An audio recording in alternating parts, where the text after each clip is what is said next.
What's up, guys? Welcome back to the channel, and today we are making another video with the 150cc. So we're here with the GY6 scooter. This is a 171 build, but obviously the base is still a 150cc GY6 motor or a 157 QMJ. I've had this thing for a little over a year now.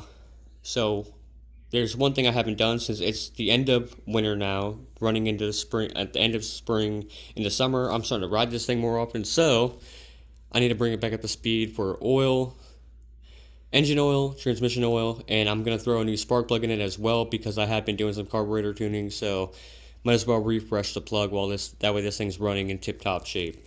With that being said, you're going to obviously need your oil. So engine oil, I run 1540 Rotella T4. It's mainly because I do a lot of highway runs, so I'm extended high RPM periods at 60 miles an hour, 70 miles an hour. So I like the Rotella for that. And the fact that I'm running it in the higher temperature season, it also will help a little bit for that. You're only going to need 1 quart. Depending on who made the motor, for the most part, it jumps around a little bit, but it seems to be 700 to 800 milliliters. 750 to be the sweet spot is what I usually run, is 750. I usually just watch the hash marks. Usually as long as you're at the 3/4 mark, you'll be fine. Once you get to the high side of it, you're pushing it. Like once you get up to this ridge.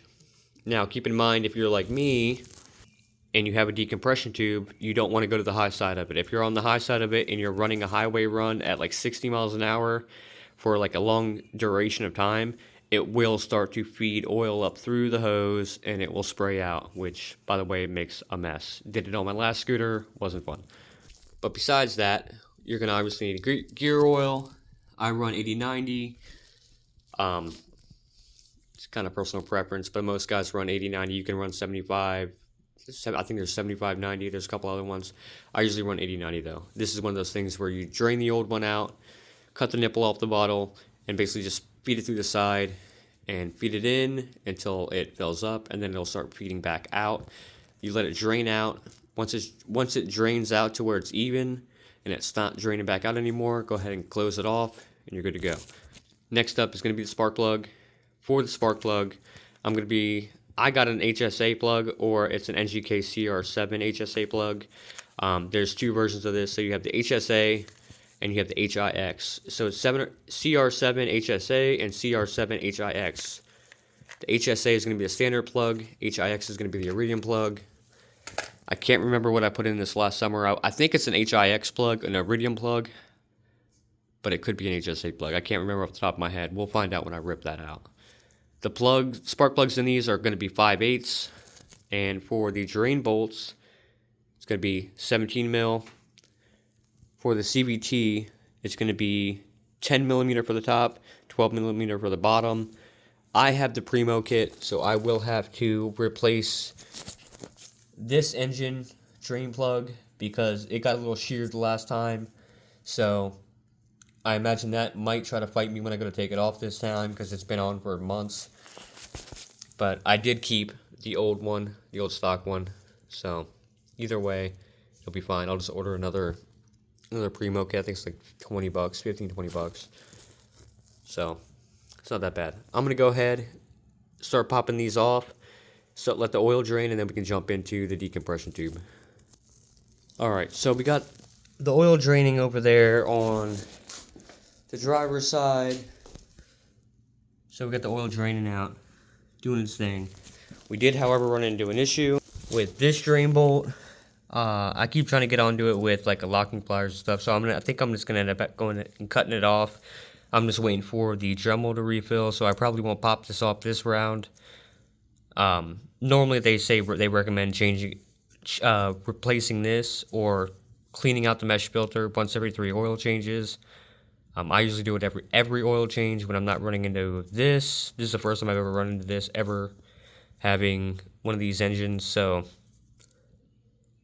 I guess I'm going to go ahead and skip it this round. But normally, you pop it off, spring, mesh filter, and you clean it out. So, like I said, I'm waiting for the Dremel to charge up so I can go through and cut through this, and then just pop it off. because every time I grab onto it, it just basically, I guess it's such soft material that it literally just melts when you go to put torque on it. But with that being said, once I cut that one off, I'll just put this one back on in its place. But besides that, I'm gonna go ahead, start popping this decompression tube off. So obviously I'm gonna need flathead screwdriver, so I'm gonna go ahead and take this clamp off, pop this hose off, and then I can pop this out of the way so we can refill it at least. Alright, so I got the hose disconnected, pulled that off. I'm gonna get onto this. The NCY decompression tube actually has this little nipple fitting that runs into the fill tube. All it is a 17 mil. Go ahead and get on there with the 17 mil. I'm gonna pop this off. That way I can at least refill this back up. I'm not sure if I'm gonna be able to do this video, because like I said, it's still charging, and that thing charges for like 5 or 6 hours. So since this isn't a needed every time, even though I like to do it every time, I'm gonna skip it this round, and then the next video I'll make an update on it. I'll even keep the drain plug, show you guys how damaged it got during the removal process. But that's not going to be a do or die situation, not considering I changed the oil twice already within the last year. So it'd be different if I never changed it before, but I already know it has been cleaned the last 2 oil changes. So, and I've only put like 200 miles on it, if that. So I'm not really too worried about this. But like I said, normally I like to change this every single time, just in case, so you can keep track of what's going on with it. Alright, I'm going to pop this off and then jump into the next portion. Alright, so we got this broken loose. Go ahead and take this off. Keep in mind, these NCY decompression tubes have an O-ring, so it's a good time to check out the O-ring, make sure it's good. Like I said, all this stuff is pretty new. But yeah, I'll obviously clean that up a little bit. Clean it up in here. I'm going to go ahead on this side, since it should be done draining oil now, and I'm going to pop that drain bolt back in, and then I'm going to go ahead and fill it back up. Also, to show you guys, so in the Primo kit, you're going to get this oil drain bolt for the engine, this drain bolt for the engine. This one just has a magnet that basically sits down inside this cap. So realistically, if I took this cap off, pulled the magnet out and stuck it in that one, it would pretty much be the same thing, which is, I might do that, maybe, considering how this is reacting. I've never had one do that before, but this thing is just tearing itself apart. But I can show you at least the driver side version. So same thing, 17 mil, and then it just basically has a magnet right on the tip of it. That's all it really is. Nothing crazy or fancy, just a little magnet on it. And realistically, this won't really pick up much. It'll pick up maybe ring material if there is any, and then bearing material is what I wanted it for, just in case if the bearings start tearing themselves apart, start picking up some of that bearing material. But yeah, go ahead and pop this in, and we'll get to filling it. All right, so we got the drain bolt back in there, sitting in there nice and good. I already dropped the oil into the drain. Also, I've been asked before, how do you know what motor you have? Just so you guys know, on the engine side, or the driver's side, right under the bottom left, you have your engine stamp. Right there. And as you can see, it says 157 QMJ. It might be a little bit hard to see, but that's what it says. It's right in there. That's how you know your engine stamping. And that's for all the GY6 motors for the most part. So the 50s and the 150s are going to be stamped right underneath there. Next up, let's go ahead and drop these 2 bolts off so we can start draining the CVT oil. Alright. I did say I was going to fill it, but I figured I might as well drain this so I can just hit it, do a little double whammy. So this thing is draining still. Good old CVT. Now, I usually let this drain for a little bit, and I'll even kick the kickstand back and like try to drag it more closer to me so it can drain out any excess that is in there. For this one, you're going to need a pretty deep funnel.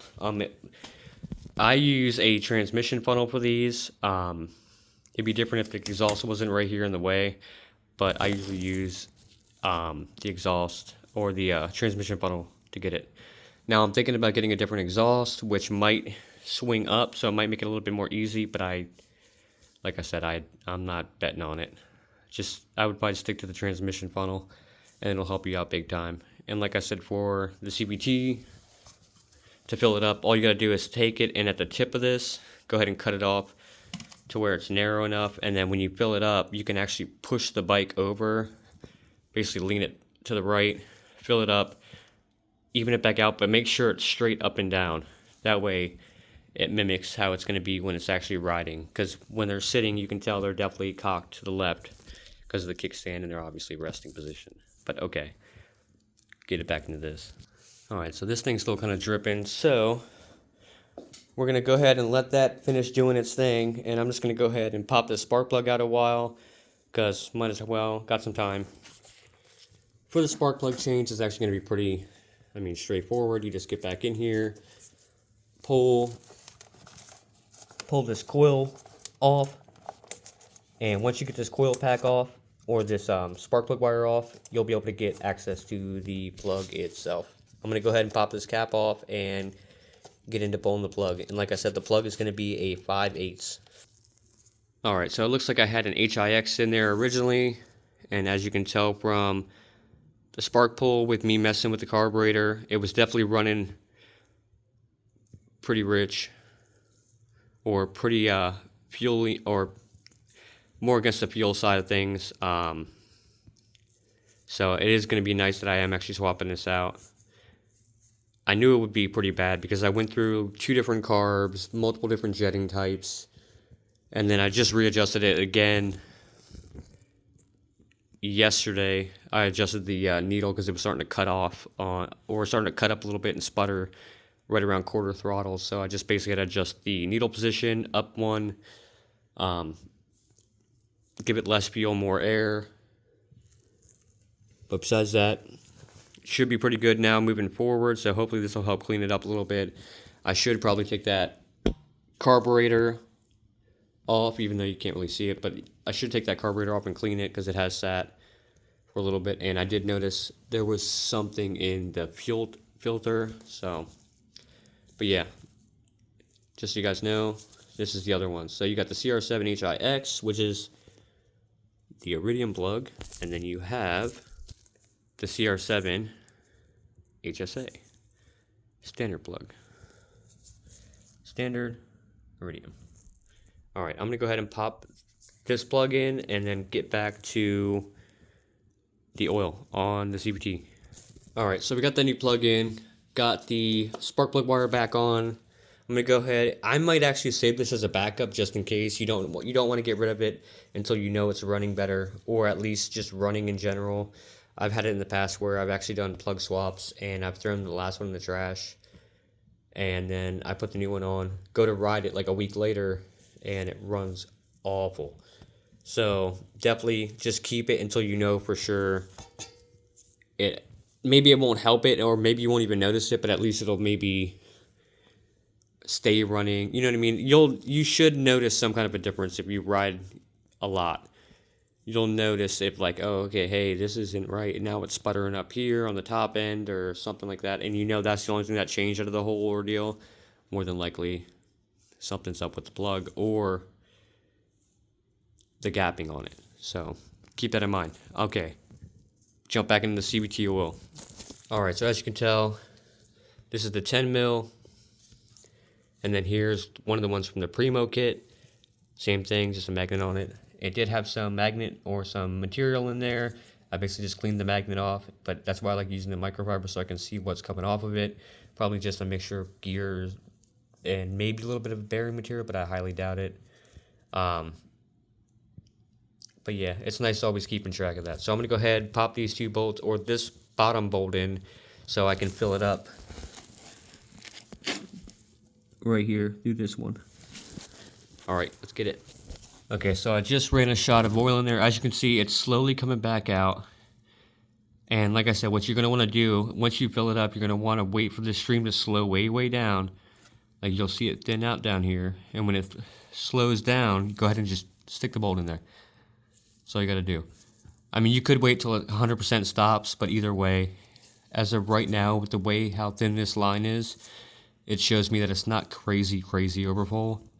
It is a little overfull right now, so I will like wait to thin it out, and you'll be able to tell because it'll slowly obviously stop. But like I said, when you fill these things up, all you gotta do is take it off, cut the tip off of it, stick it in the side, and then basically squeeze the bottle, unless you have an actual pump, like a little hand trigger pump, and it'll just basically pump it into there. But I'm going to go ahead, even this bike back out, that way you guys can see, and I'm going to pop this bolt back in so it stops leaking out. Alright, so we already got this all filled up on the CVT side. We got the transmission funnel in now, and I'm going to start pouring in the Rotella. Like I said, all you gotta do is watch it. Usually around 700 to 800 milliliters is when they stop. So I usually fill it until it drops down to about 400 or 300 milliliters, and then I check it, and then based off of that check, then I go ahead and keep filling to full. All right, I'm gonna go ahead and start filling this up, and I'll start filming again when I pull the dipstick out and show you guys what I mean. All right, and as you can see, it's a little bit under halfway, and that's with the container down to 300 milliliters. So I'm going to go ahead and put about another 150 milliliters in it, and it should bring it up to about the 3/4 marker. Alright, and as you can see, it's about 3/4 of the way full. So I'm going to go ahead and throw all this, clean the NCY cap off, throw it back on, put the hose back on, and then we're going to be pretty much done, guys. And just like that, you did it. So now the bike has a nice little tune-up on it. It's got a new plug. It's got fresh engine oil, fresh CVT oil. This thing should be good for next 500 to 800 miles, depending on how hard I beat on it. And yeah, I think in total, depending on the oil, it's going to be less than 20 bucks to do a tune-up on this thing. So obviously there's that engine oil, CVT oil, new spark plug. And then if you do get into it, you can even pop the carburetor off, pop the float bowl off, spray out the jets, clean it up a little bit. But besides that, besides keeping the correct tire pressure in the tires and all that good stuff, it should be running pretty good for you guys. Hopefully this video helps you out. Most of the guys are running an air intake filter, so that's why I don't really mention the filters that much, because usually you just have the uni filter that's like basically a reusable filter. Some of the guys that are running the OEM filters, you will need to replace those every so often, but that changes vastly depending on what scooter you have. So I don't even like getting into that. But besides that, that's gonna do it for this video for the tune-up on this thing. If you have any questions, go ahead and drop them down below. And like I said, in my next video, we will go over me chopping that oil drain bolt out, or the drain cap, I should say. But besides that, like I said, if you have any questions, go ahead and comment down below. If you like the video and you like the information provided, go ahead and subscribe to the channel. And like always, if you're trying to help me grow the channel, go ahead and share the content so we can keep the channel growing. All right? Like always, thanks for watching, guys. Peace.